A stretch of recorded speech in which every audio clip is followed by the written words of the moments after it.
Hey, Shafras. Hey, Jiazin. After a month, we are back. Yeah. Yeah. And thanks to StreamYard, we have a 30 seconds countdown video as well. Now, Yeah. that's pretty cool. Yeah. Yeah. And Jiazin have got a lovely background as well, showcasing that she's a spacer. Yeah. I was trying to find one with the club's background since we are doing in the club, right? But yeah, maybe the next round. Yeah. Yeah. Awesome. So it'll be in the cloud. Yep. So yeah, hi everyone. Welcome to Google Developer Space channel. I'm Jiaxing and this is Shafras. Yeah, and we are both from the Google Developer Relations team. We hope everyone is keeping safe and well wherever you are. Do leave a comment on our live chats and let us know where you're tuning in from. Before we begin our fifth in the cloud event, this is our fifth one already. Let us share a little about who we are and what this is all about. So Google Developer Space is a home for developers and startups from around the region to learn, connect, engage, and be inspired. We want to empower and connect the community to our people, programs, network, and technologies. So without further ado, I would like to pass the stage over to Shafras, our main host for tonight. All Shafras, right. do share with us more about today's topic and the awesome speakers we have joining us. Over to you, Shafras. Sure thing. Sure thing. Thanks, Jiazin. Thank you for that introduction about the space team and the developer space. Developer space have been very phenomenal in terms of helping us out to host the in the cloud sessions, and we have been hosting this for 5 months so far now. It's been quite a journey, and we have a speaker which we had previously in one of our sessions joining us again as well today. So today we're going to talk about a very interesting area, which is about the cloud operations. When it comes to cloud operation, you might be wondering, hey, what's this cloud operations is all about? So cloud operations within Google Cloud's context, there will be multiple aspects which is being discussed. In today's discussion, what we're going to touch upon basically on cloud monitoring, cloud logging, and then how error reporting would happen inside Google Cloud. Because why we picked up this topic is basically because we think this has a very potential importance and very important topic area for anyone who's tuning in, and also all the developers would know when you don't have your logs enabled, what will happen. Like when when your VMs are not being monitored, or maybe when your clusters are not monitored, maybe your billing is not monitored, how things can go in different ways. So I think we have very good a lineup of questions, and then there are a bunch of very good questions also that we are planning to ask from our speakers today. Without taking much time, let me show you who our speakers are for today. So we have the first speaker, Raju Dawadi, who's a Google developer expert in cloud, who's based out of Nepal and joining us with us today. And he's a site reliability engineer at Oyster Financial.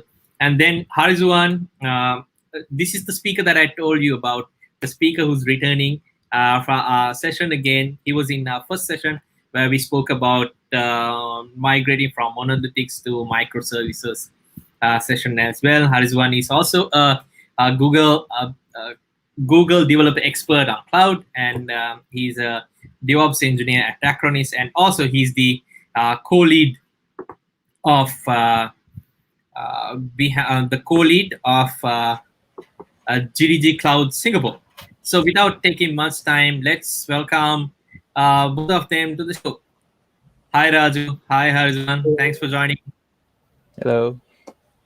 So before we started, we actually were having a very good conversation around different topic areas.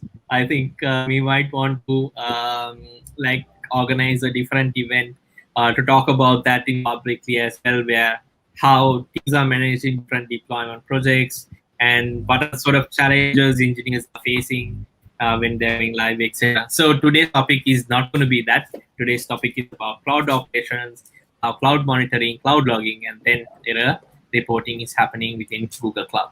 So as all of you would know, So in the cloud sessions, we'll have two sections. First section is the rapid fireside chat. We have like set of questions where we'll be asking from each individual speakers, and then we have the deep dive section where we speak about a question broadly and deeply as well. So I think that's the setup for today. So all right, Raju, how's things in Nepal? So things are going in the middle of good and bad, but I am good. So things are getting healthy around, and yeah, it's going good. And doing lots of experiments, researching, and playing with the cloud. So yeah, it has been going good. Awesome. So how about yourself, Ariz? How are you keeping? Yeah, kind of similar to Raju, I suppose. I mean, besides work, like right now, I'm still kind of working from home, which I always say is a good thing. Can wake up a bit later, and then can like don't need to spend so much time on transportation because like Yeah, I don't know like yeah, I'm not sure whether you heard of the recent like transportation delays in Singapore. yeah. Yeah, it's lucky I'm not involved in that anymore. Like, no need to be like involved in all the delays and like Yeah, finding for the bus, taxis just to get home. Yeah, yeah, but that's true. other than that, it's just like uh, learning, watching a lot of videos. I think there was another CNCF event coming up, so that might be an interesting thing to look out for as well. Yeah. Awesome. So I think And one of the best thing that I also want to add is that so when you like you can like directly wake up to your meetings, or maybe you just don't have to get ready to go to office, right? Yeah, so that leaves up a lot of leaves up a lot of time for you to slowly kind of get ready for things. All right. So without taking much time, I think we can go into the rapid fireside chat session. So the first question, as most of you have joined, if you have joined before sessions, we'll be talking about like the what and whys of different areas. So the first session will go to Hairizuan. So Hairizuan, can you explain what are the main components in Google Cloud's cloud operations suite? Yeah, so I think I remember them while they were still uh, called Stack Driver or something. Yeah, So I think there were a bunch of tooling in them. First, and more importantly, is cloud logging. I think now yeah, they have cloud everything in front of all the tools now.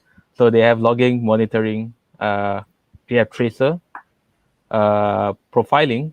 Profiling is kind of on the new end. Error reporting and as well as cloud debugger. So I think it's kind of like out of all these tools, I think the one that people will probably look at the most will be logging and monitoring.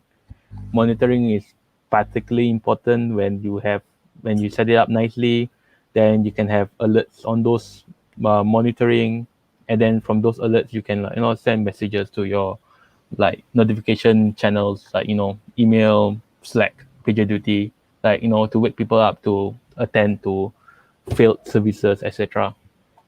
yeah. That's true. That's very true. So there can be instances where like alerts come in like very handy when you have those set up, right? Yes. Because that's super important to you to know when your budget hits a certain limit, or maybe when your so one of your resources hits some sort of a threshold, which you don't want to go over that. So that's pretty cool. Awesome. Thanks, Arzuan, for that intro. So we are moving on to Raju. So Raju, the second question goes to you. Why cloud monitoring, cloud logging, and error reporting in any IT systems are considered that critical components? yeah, so before starting that, Hairizuan said there is a KubeCon event, and find my find my slot over there. I am speaking in a KubeCon in a service MESCon coming in November. So just find Awesome. my slot. It is about the confident canary deployment with Istio.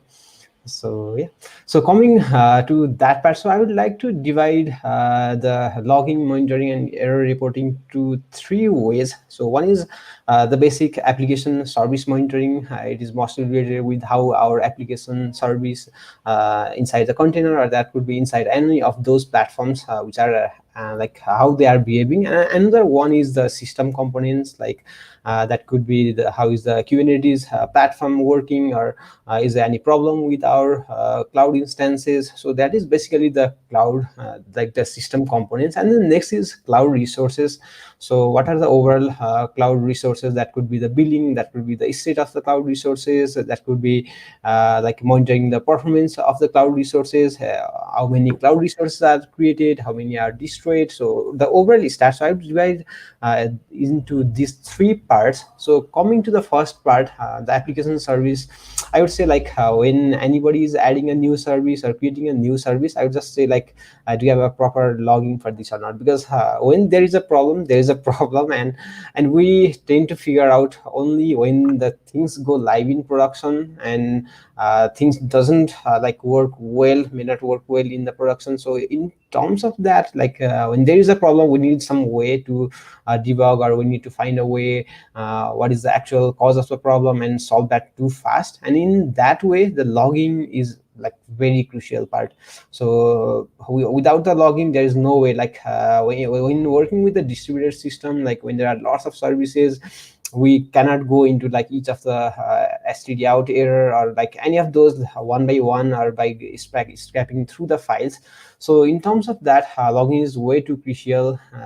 And also for the system monitoring, because in a bigger system, or even in a smaller system, we cannot be confirmed like when something goes down, or when something is not behaving as we want, then there could be some error in the system. So in that terms also, the logging of the system components, and also for the cloud resources, if there is like, let's say the database upgrade, or there is some kind of a version upgrade of the cloud resource, then that also need to be logged and monitored. And the monitoring, I would say like if only the log is not too sufficient, because there might be coming lots of logs, and when we don't have a proper metrics over there, then we get lost over the logs, because there might be like hundreds or thousands of the lines of log in every minute or second. Then we cannot go through each of the logs when there is a problem. But when there is a proper monitoring or proper visualization system for those logs metrics, then that makes it more easier in terms of the debugging, like if there is any kind of the crashes of our application, or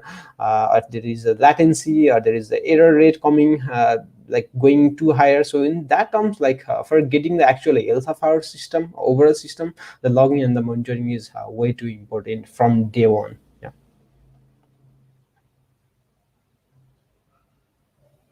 Awesome. Thanks, Raju, for that explanation around why it's important to have error reporting, uh, monitoring, and logging in place. So the third question goes to Hairizuan. So Hairizuan, can you tell us how to set up cloud logging and monitoring, and which scenarios can these tools can come in handy? Okay, so for this, right? It's kind of hard to do short demos Yep. like to demonstrate how to do it, because like for each specific way you deploy, Yep. you have to set up things differently. But I can do a rough guideline. I can like give a rough guideline of how we can set up for some of these like special deployments. Yep. So one example, like let's say if you're using like Google Cloud, if you happen to use Google Cloud serverless solutions like Cloud Function, serverless, and Cloud Run, etc. Logging and monitoring kind of come out of the box. You just need to create your service, and anything that is like you put in your code, like log out to standard out, or like print lines. All of those are going to go to standard out, and those are immediately captured by logging systems. The centralized logging system that Google provides, the cloud logging just now that was mentioning, yeah, all those logs from all these like services are automatically set up and are automatically captured. So there's no additional effort needed from your end. And And another point as well is like, for some of these cases, like let's say if you are serverless, right? Sometimes maybe monitoring don't particularly make too much sense in a way. I mean, you like probably it depends on what kind of scenario you're having. But for most of the time, whatever that Google provides you out of the box is usually enough.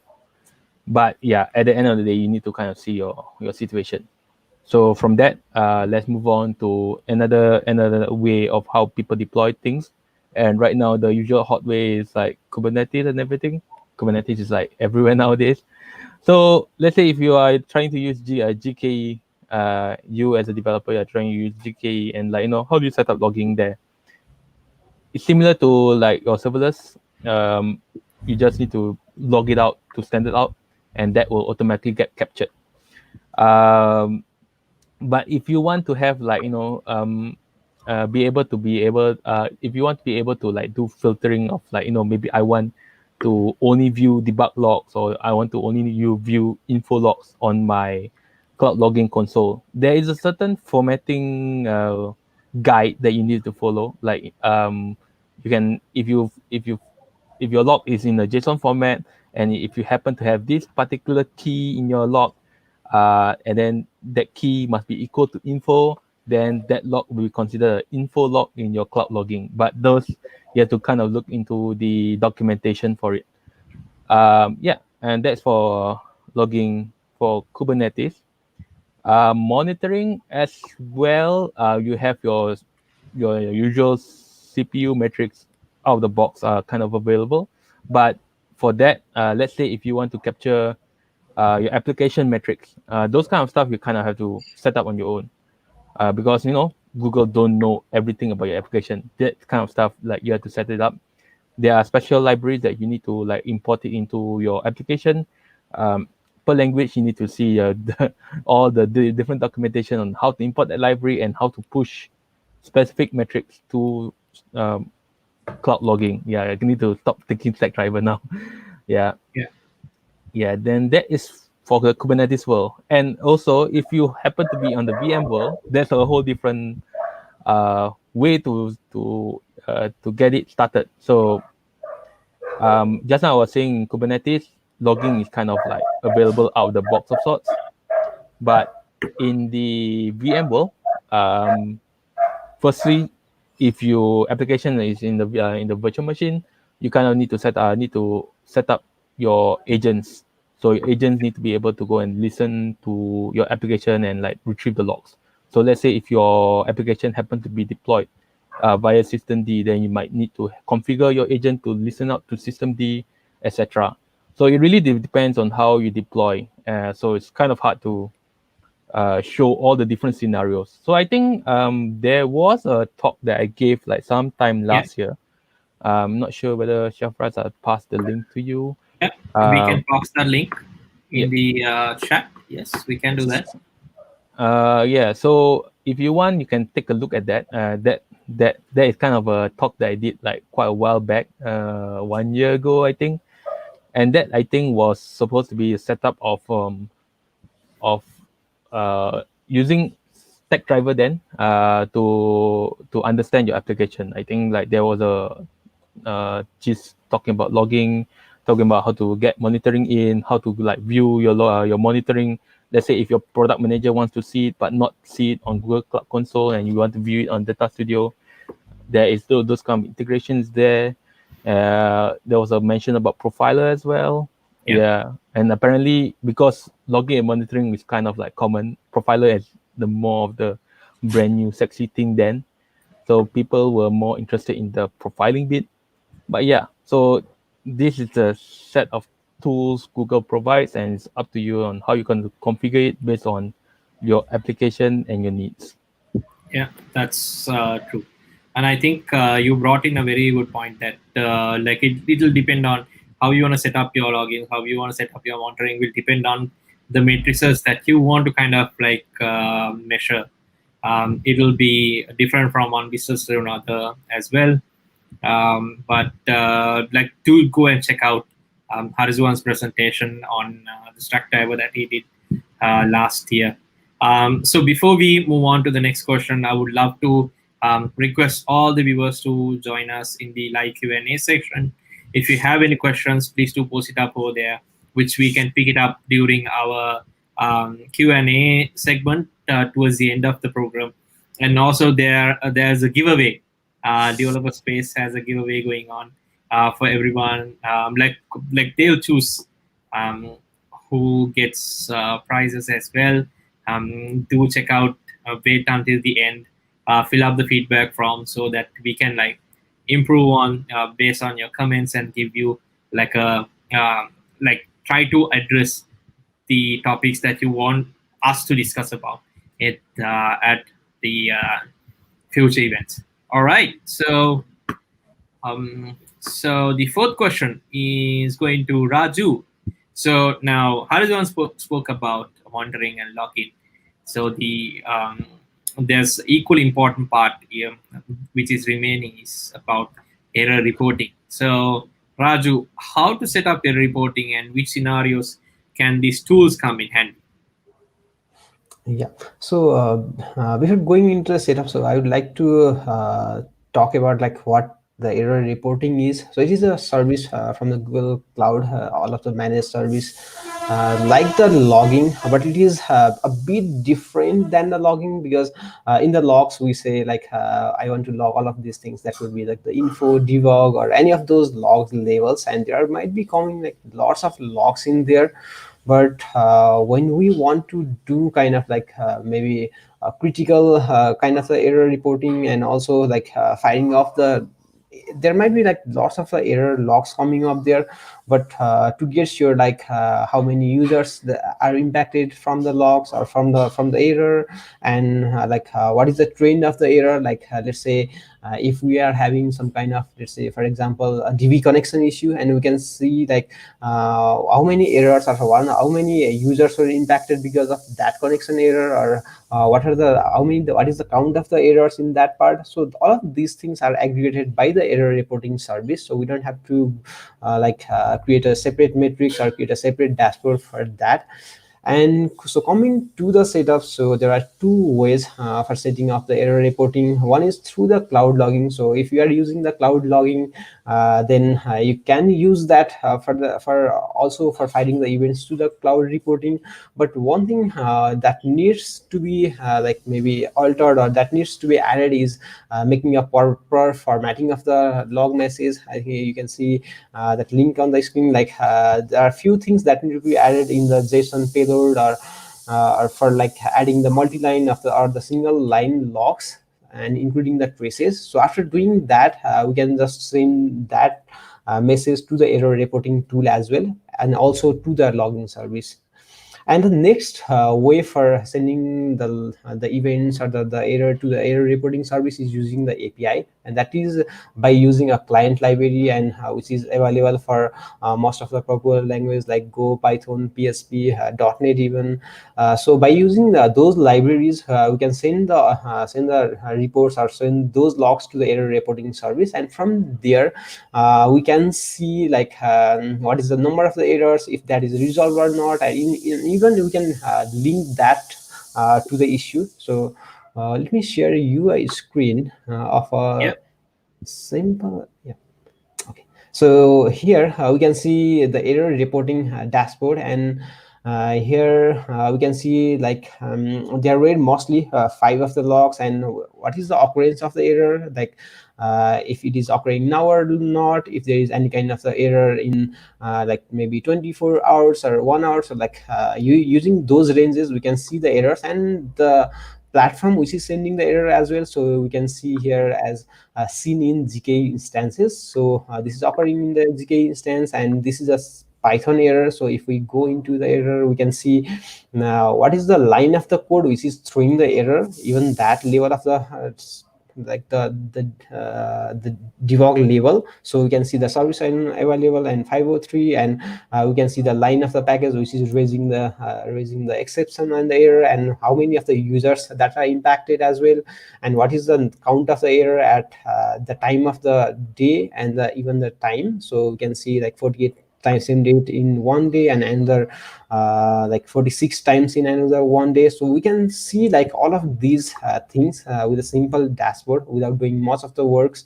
And also we can set the alerting. So one thing I find it more interesting is like turning on the notification, and it will automatically send the notification also to email as well as the mobile app. So if you have not used Google Cloud mobile app, just dig into it and just install it. It is way more friendly, and even we can access the cloud shell from the mobile, and we can get an alert like this service or this package or this line of the code is showing the error, so we get more alerted. One scenario is like while using our application that was running in GK instance, and when I get alerted through this kind of exception from the error reporting, I was almost like this is a very good service from the Google Cloud, because even if that was not included in the error reporting, we might not have figured out the Node.js error in that application. And in terms of like that, there was a problem in a package of the Node.js service, and which was showing exception, and also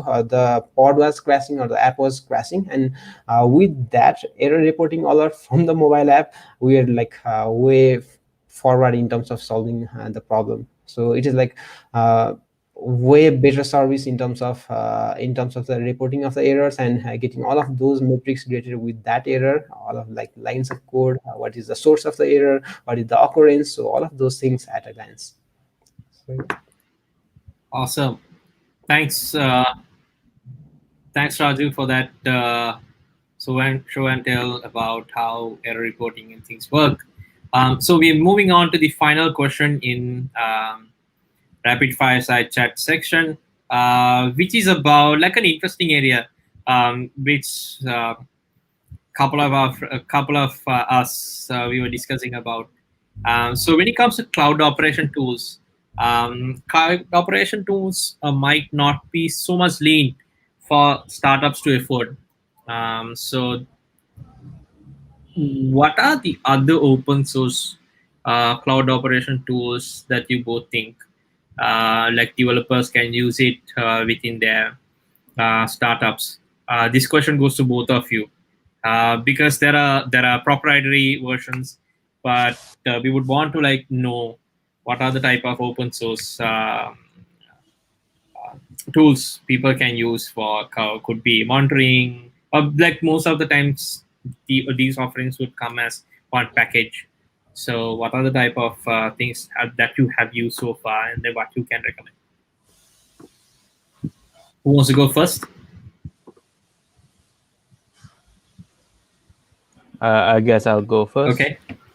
Okay, so I mean, particularly in my company is more on the bare metal side of things, less on the using Google or using any cloud in that matter. Like we use more of the bare metal stuff.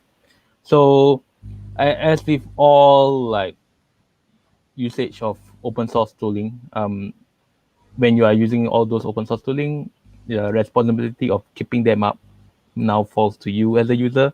So that's one thing you want to keep in mind before going down that rabbit hole. Like if you use tools like the one that's provided by a cloud provider, like all your cloud login, everything's all set up nice. You can use it out of the box. No need to think about how to keep it up. But then whatever that we're going to talk about here, keeping them up is your responsibility of sorts. Yeah. So like in terms of let's go one by one. Let's say if we go to the first one, which is logging. Like logging what's out there and what's available. So one thing I can know for sure is the kind of popular, pretty well known like ELK stack. Pretty sure like Raju, I'm pretty sure that you have heard of it at least once or twice somewhere.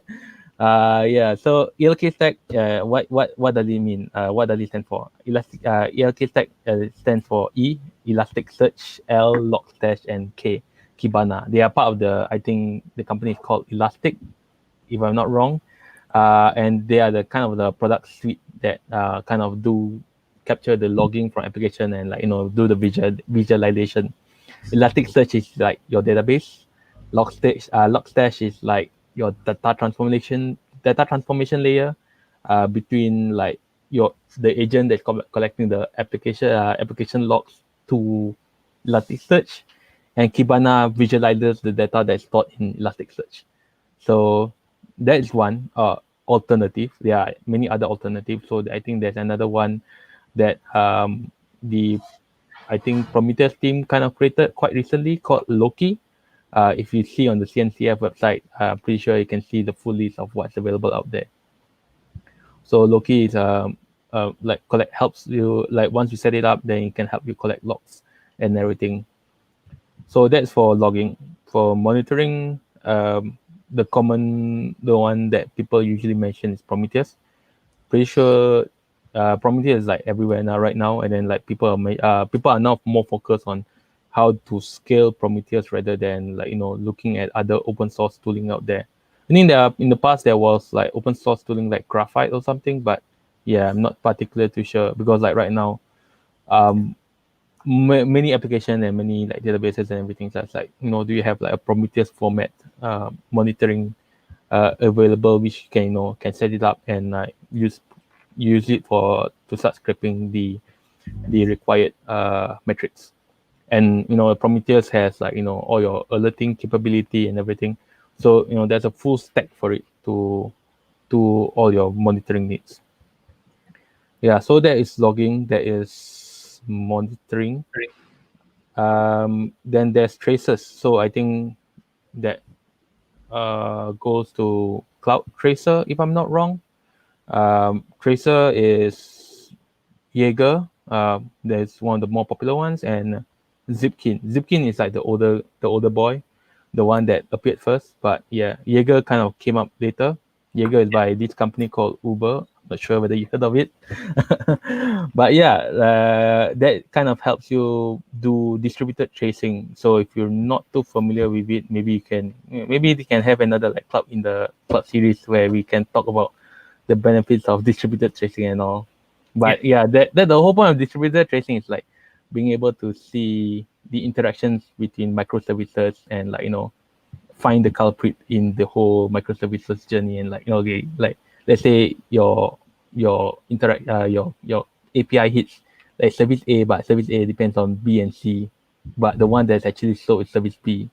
So I guess distributed tracing, if you set it up nicely, you can find out who's the slow culprit here, and like ask that service to kind of buckle up and improve itself.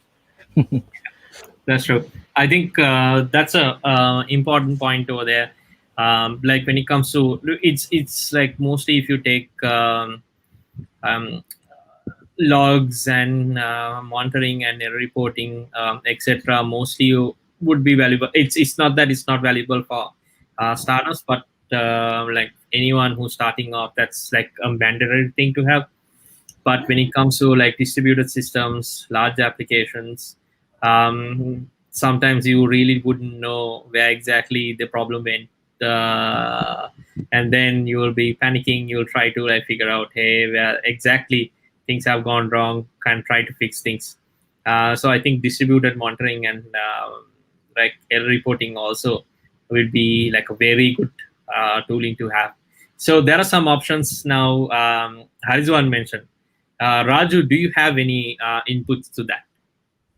Yeah, I would say when we are starting a product, or maybe for like in the first phase of the product or a startup, so we might not have enough of the resources for building all of the open source, like combining all of the open source things at once. So in that term, the cloud reporting, the Stackdriver, and the cloud resources are very good option. And also, like when we start to grow, maybe there is some kind of maybe cost factor or something, and we might be using like a multi-cloud or something. So for that, the open source options might fit, like the Prometheus, Grafana, the alert manager things, and also for the logging, as Hairizuan said. So there's the ELK. But one thing is like even from the Google Cloud Marketplace, so if you have to deploy the ELK stack from the Google Cloud Marketplace, we can there is just a one-click deploy for the ELK stack, and we can deploy that to Anthos as well as the container instance or the Kubernetes instance with the one click. And even the Grafana or like any of those things, like most of those monitoring things can be deployed with a single click from the marketplace. So it is way more easier in that term. And also for the logging, yeah, ELK is a very good stacks with the alerting things and with the very sophisticated Grafana, the visualization things from the Kibana dashboard.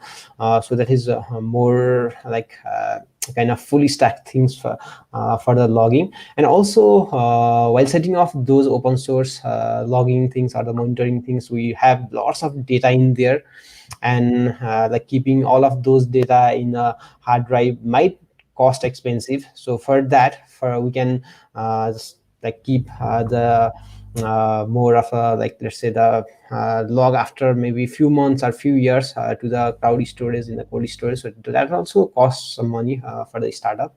So yeah, I would suggest that for the startup. Awesome. I think like when it comes to startups, like both of you pointed out that using open source is fine, but use it caution. Be cautious about like its maintenance, how it's like updates gonna come in. Like, because the thing is, once you set it up, and then if you cannot get rid of it, like when you are expanding, it would be kind of a problematic situation as well. So just make sure like pick and choose which is the right solution for your application and systems. Awesome. So that wraps up our rapid fireside chat. So now we can move on to the cloud deep dive section.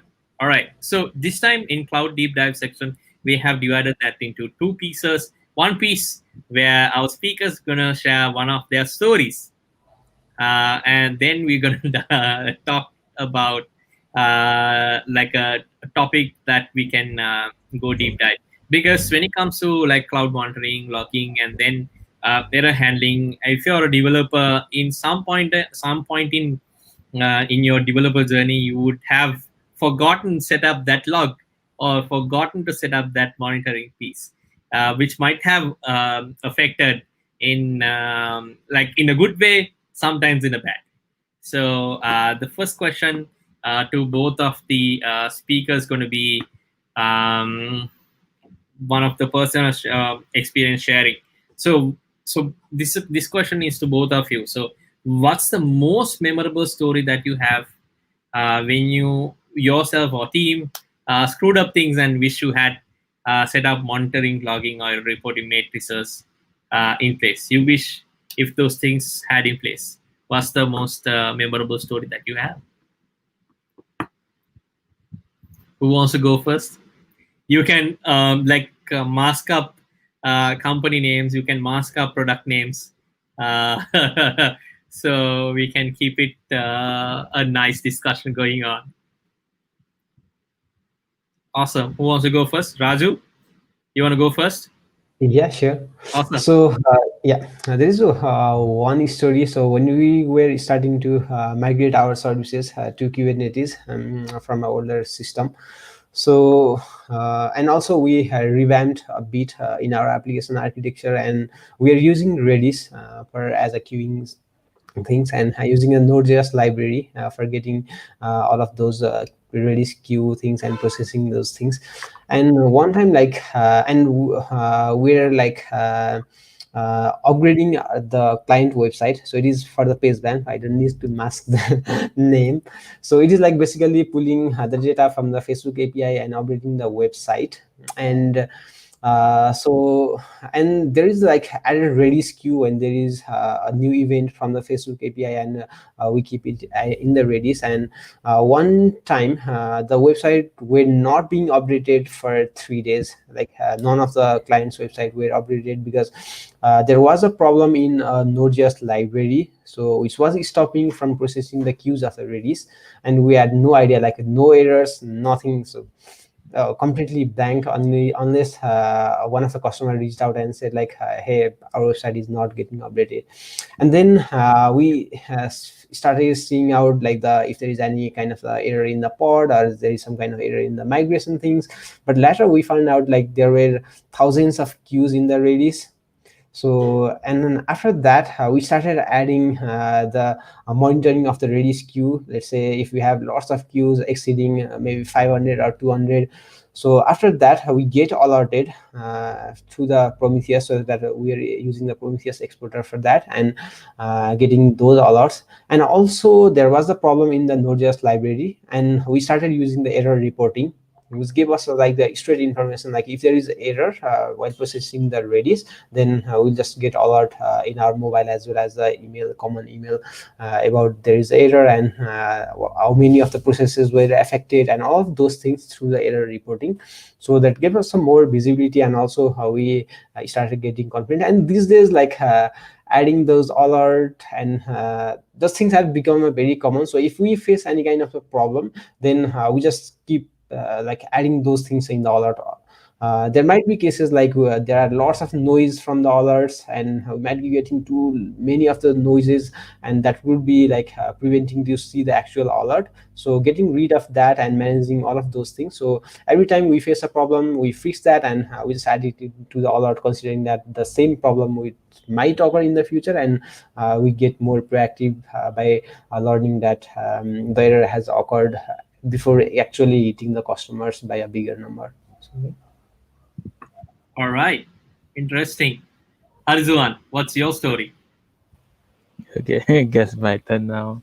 Okay, so I mean, I won't be telling any story from like my workplace, because like essentially my workplace, before you even get to even testing environment, there are people that actually like check, like there are architects that actually check that monitoring and logging, and everything's all like in place. So it's a bit hard to like find stories that fit that question. But I do have a story from one of the personal projects that I kind of did.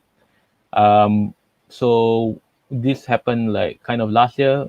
I kind of did a talk on that topic as well, but not about the issue though, but more about how I was like kind of a side problem that kind of faced while developing the thing. So I was trying to develop this application on Google Cloud Run, and this application, will kind of require you to talk to yes, one API and server of sorts, and three services, three separate services. And these services are kind of like worker services, and they consume from some sort of queue.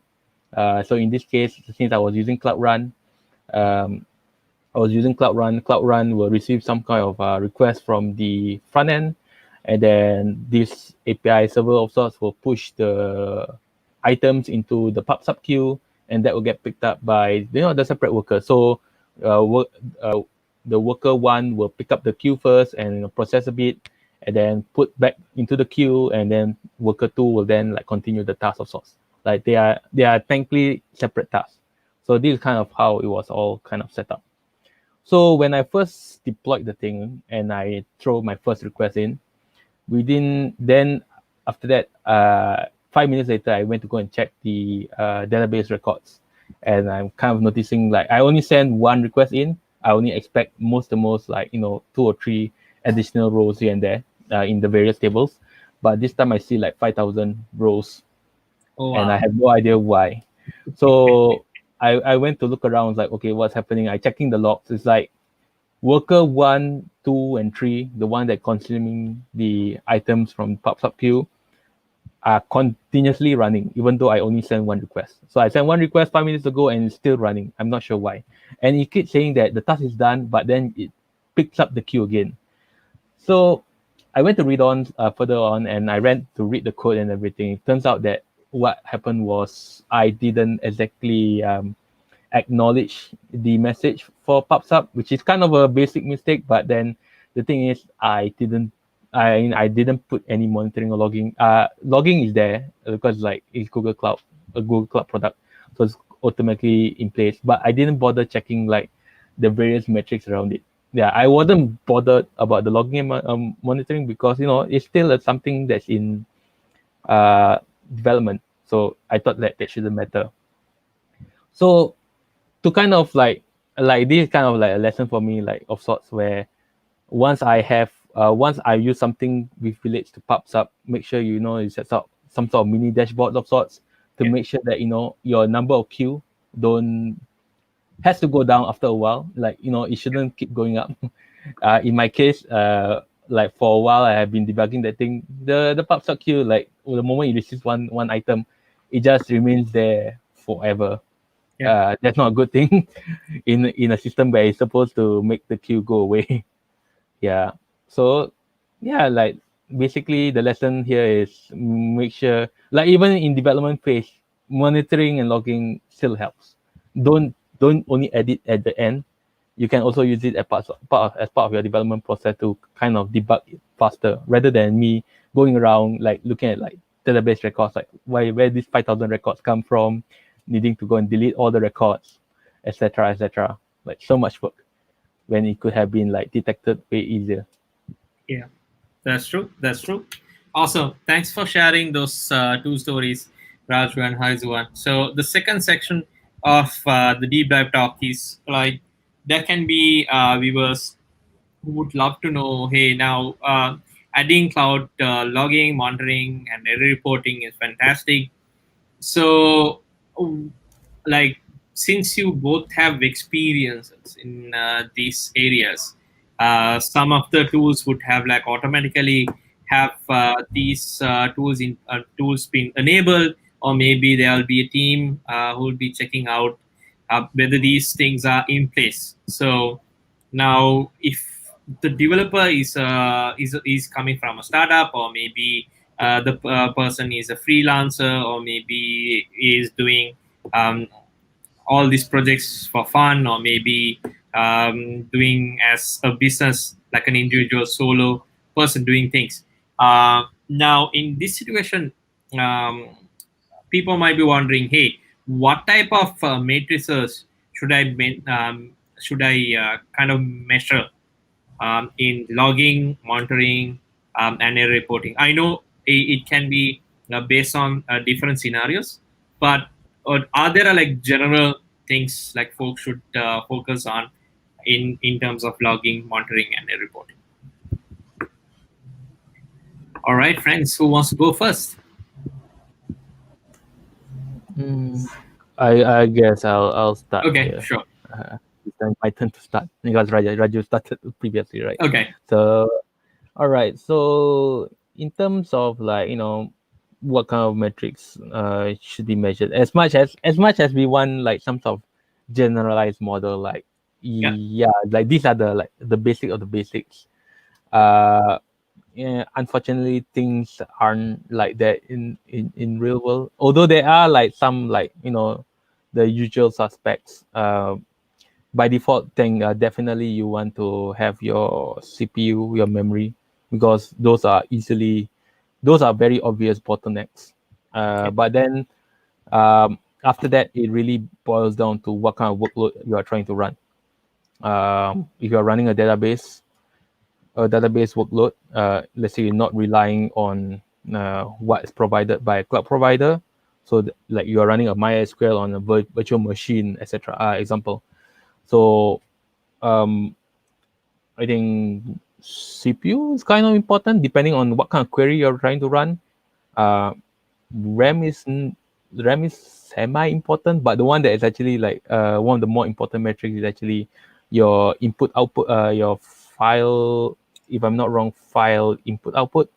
Uh, your disk, your disk IO. Yeah, those are that is one of the more important metrics. Like if your disk on the database is going to be like slow, you don't like any query you try to run is going to be like slow.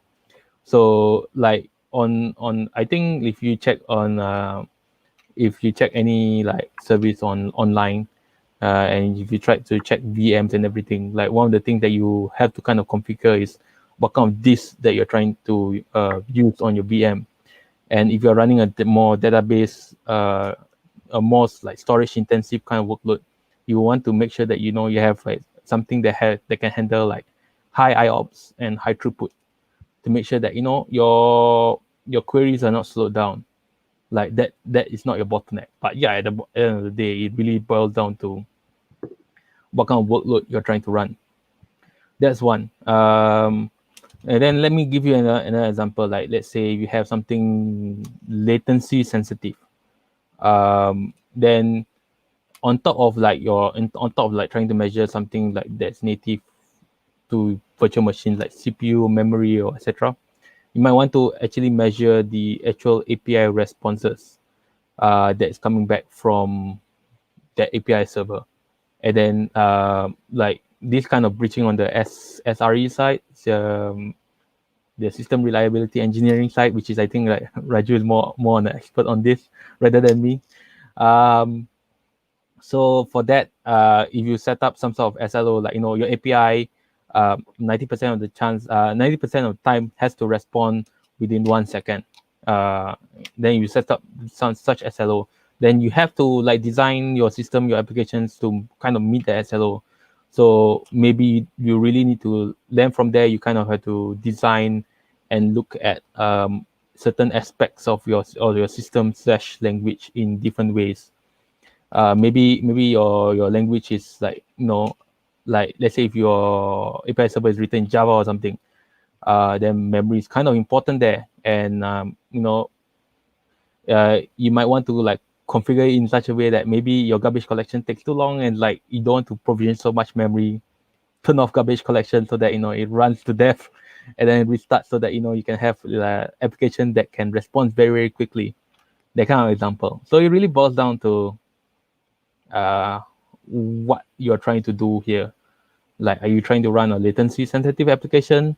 Are you trying to run a very this intensive application that kind of requires fast response to disk? So yeah, that's kind of my initial thoughts of this. Awesome. Thanks, Riz, for that explanation. So, Raju, what do you think? So yeah, the CPU, like the memory, the disk uses. So those are the things. So I would like to add a very important one because because when we are running our application, the end target is to serve the customer very well. So in that term, so like monitoring the API response time or the error rate, so that is a very critical thing, because if there is an error from the API itself, like there could be like 500 response or 404 or something like that. So if the error rate is climbing, so we can know that the client is not or the users are not using our application very well. And also if there is a latency, so there is that they are waiting for a long time, so that is a very good thing to monitor. And after that we can come like what is causing the error and what is causing the latencies and all of those things down the road. And there might be some outliers sometimes. So in my experience, sometimes there is kind of like big spike in the error or the big spike in latency, and it just slows down at some time. So like kind of equalizing them and getting an aggregated matrix, because we don't want to get like maybe wake up at 3 a.m. when there is only one outlier. So that's the kind of thing that needs to be considered while monitoring. Also, we say the golden signals of monitoring when we talk about monitoring the metrics. So that is the latency, what is the duration that the response is taking time to send back the result, and also the traffic. So what is the spike in the traffic? There might be some attacks, or we might be having a very good amount of the users at some point in time, and we might have to tune the resources based on that. And another thing is the error itself. So what is the error rate, how our users are suffering, and also the saturation. So what is our actual system availability, or what is the fulfillment of how much of the users our system is able to handle, or how much of the request our system is able to handle. So these kind of signals give us a very good signal, like visibility of how our application is running, and how things are going in terms of the cloud resources, as well as our application performance, as well as the cloud overall cloud resource. And one important thing is the billing monitoring, because when we talk about the cloud, and we don't want to get surprised at the end of month by seeing like lots of those bills. So it has become a very each of the cloud provider, Google Cloud has a very good interface for setting the billing alert in just few minutes, like sending the emails or connecting it to PubSub and setting those alert to any of those on-call schedule or on-call services also. So monitoring the budget is also very important. And also in terms of I already said including the system performance like the CPU memory. One is the database thing also, because when there is the delay or there is the latency in our application, or our application is not serving well, we tend to forget like there might be some spike in database or the stateful services like the Redis or Kafka. So getting those things alerted, like I in my scenario also, in my one of the case I said earlier, there was lots of queues in the Redis, or there might be lots of those uh, data in the Kafka queue also. So that are the things that need to be monitored, that makes our system more reliable. And also we tend to get idea of how our application is performing way more earlier before that impacts the user, in terms of like the actual request response kind of thing, or that could be the event based system. So all of those things combined. So yeah, having those monitoring system, and also that depends on where our services are running. That could be running in cloud function or the Kubernetes or in the compute engine. So the basic monitoring signal are kind of similar, but like how we do the monitoring of the actual services, that also depends where we are running there. Awesome. Thanks, Raju, for that experience sharing, and as well, like thanks, Reese, for sharing across the link to the Golden Signal of Monitoring chapter piece from the SRE book. And SRE is one of the terms which came from Google's end, and then for a lot of companies actually is adhering to SRE best practices, because this is actually gives us like I think Raju, yourself is a SRE, so I think login monitoring and error reporting plays a major role in that role, right? Yeah, of course, every time, like but we tend to like getting less alerts, but kind of more reactive, like that could be solved through auto scaling things, or through like managing our application, like based on the language also. Like if you consider, if we are using Java, that consumes more of the memory even at the startup or throughout the services. So tuning the resources based on the kind of the language we are using, or Yeah. based on the processing things also, that also determines yeah. Awesome. Alrighty, so we can quickly move on to the question section. We don't have a lot of questions coming in today. We have one question coming in from Brian. So let me quickly flash it out to you. So Brian is asking, is it possible to set up an alert based on a specific keyword, not necessarily an error message in the logs? Yes, we can, because from the logging service, we can use the regex also.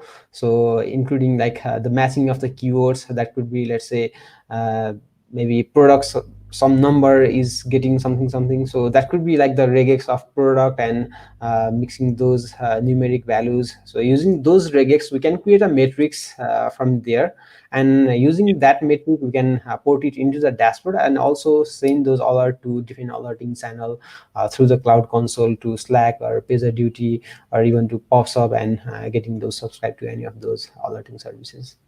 Yeah, awesome. So I think you both did a very good job in terms of explaining about cloud monitoring, logging, and data reporting today. So I think there were very good resources that both of you shared. I think after the session, people can refer to it, and then they can get like read through. And do you have any recommended books or any resources that you think you might want to like share across as a part of maybe DevOps, or maybe as a part of SRE? Recommended books. I mean, my just personal opinion here, but it's really getting really hard to recommend like any book in this matter nowadays. Things move very quickly. Like, you know, like look at it. We don't have Kubernetes like what 10 years ago. Like Kubernetes is not really a thing then, and now Kubernetes is like here, and everybody had to kind of learn it and to like fully know what's happening and operating it and everything. Like there ain't enough books that can like how to catch up to Kubernetes, um, improvements per se. Like they have like those like 6 months, 1 year release cycle, and it's really really really fast. And like many new features have been added every time. So it's kind of hard to recommend books per se, but definitely one book to kind of get started for sure is Google's SRE book. Pretty sure I guess like Raju will probably agree with me on that. That's probably a good start. Um, there's also another book but I don't remember the guy's name. Give me a moment to go and search. Yeah. Maybe Raju can take over first while I search the book. Yeah, so the SRE book, I would suggest the second edition because that gives a more practical visibility of how not only how Google configures those monitoring capabilities or getting more efficient system in the Google, but also we can relate that to our own architecture that might be like smaller or the bigger. So the second book, the practical SRE book, so that is more helpful. And also if I have to name one book, that is The Art of Monitoring. So that might not like include the latest things like the Kubernetes and stuff like that, but that gives a very good overview of the basics of the monitoring. What are the signals we need to monitor, what are the challenges that we might face during the monitoring. So two books, the SRE Practical, the second edition of SRE, and then The Art of Monitoring. So I would suggest these two books. Awesome. Okay. I found the book that I wanted to mention. So I passed a website to Shafra, so maybe Shafra can like put it up. So I think this guy is kind of famous in a way. I'm not too sure whether he's the guy that created the flame graph or something. If I'm not wrong, like if someone like knows about this, please correct me. But yeah, so there's this dude called Brandon Gregg. Essentially, if you want to know anything about monitoring and understanding Linux and system performance and everything, like he's the guy for it. He created a whole bunch of tooling to kind of understand what is happening under the hood behind Linux applications. Application that's running on Linux, which is like most of the time, like most of us are gonna run it on Linux, right? So yeah, that is definitely like one book to kind of take note of. And also like like with all these monitoring books and everything, like definitely one thing to kind of read up is and try out is definitely all your Linux commands. Like essentially it's kind of hard to to do all your logging and monitoring without understanding what you are monitoring, right? Like you need to be able to know like what is under the hood and why a system behaves the way it is. Yeah. Awesome. So I think speaking of all these resources, these are mainly on educational pieces that you can follow through, but most importantly, you'll have to do the work. Then you and only they'll realize, hey, some things are working, some things are not working.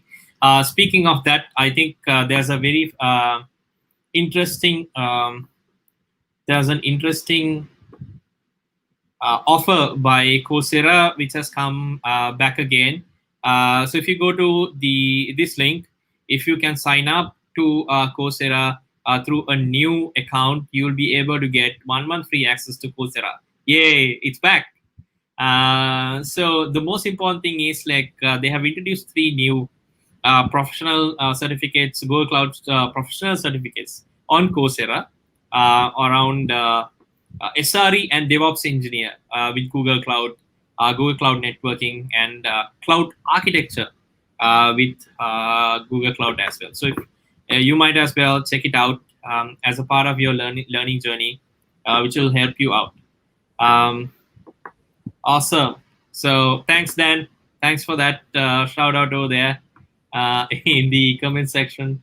Awesome. So I think we actually have reached the end of this program, and I would love to thank both Raju and Hairizuan for taking time to join us today to be a part of this program, sharing your experiences, sharing your stories, And if anyone wants to reach out to Raju or Hairizuan, both of them are available either in LinkedIn or Twitter as well. You can reach out to them, ask questions around, keep in touch, because these are two Google developer experts on cloud, helping us out to build a better community, better informed community as well.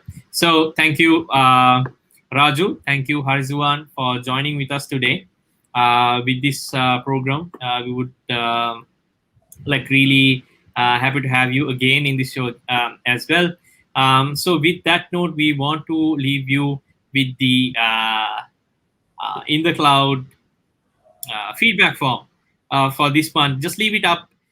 Your comments, your suggestions, your feedbacks in terms of the things that we can talk about in upcoming events. And if you have any suggestions, we try to improve on based on your suggestions. It's going to be a talk show for throughout. It's not going to be. It will not have a format of where we'll present about a certain topic, because we want to make it interactive. We want to get people to talk about different areas, so that we'll bring in different perspective into place. Awesome. So with that note, I would love to show you the feedback form, and we'll keep it for a while and before we end the broadcast for today. So everyone, thank you for joining throughout this program today. We are at the 5th in the cloud session. We had some fantastic speakers joining in. Next month session, we'll inform you what's the topic going to go. It will make a difference if you put down your feedback over there, so you'll be able to talk about and bring in resources which can talk about these particular topic areas that you want us to discuss about as well. Awesome. So with that note, make sure you stay safe, stay healthy. We'll see you back in the cloud, and we all of us are signing out. And I'm going to keep the feedback form over here to you.